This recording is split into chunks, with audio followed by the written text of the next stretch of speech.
దావీదు అంటున్నాడు, అయ్యా సజీవులున్న భూమి మీద నువ్వే నాకు స్వాస్యమయ్యా, నువ్వే నాకు ఆధారము, బహు వినయంతో నీకు మొర్ర పెడుతున్నానయ్యా, దయతో నా తట్టు తిరిగి చూడయ్యా, నువ్వు కనుక నన్ను చూడకపోతే నేను బ్రతకలేనయ్యా, నాకు సహాయము నీవే.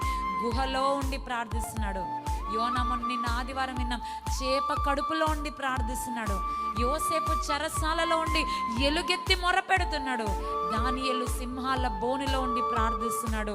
షడ్రక్ మెషక్ అబేద్నెగోలు అగ్ని గుండములో ఉండి ప్రార్థిస్తున్నారు. పౌలు శీలలు చెరసాలలో ఉండి ప్రార్థిస్తున్నారు. యోహాను పద్మాసు ద్వీపంలో ప్రార్థిస్తున్నాడు.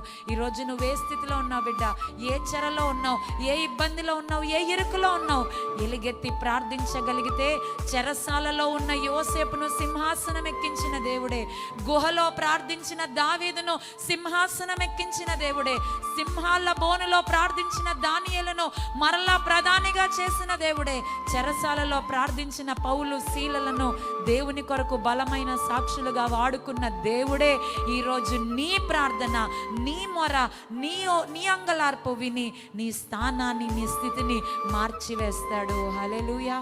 ప్రార్థనకున్న శక్తి అది.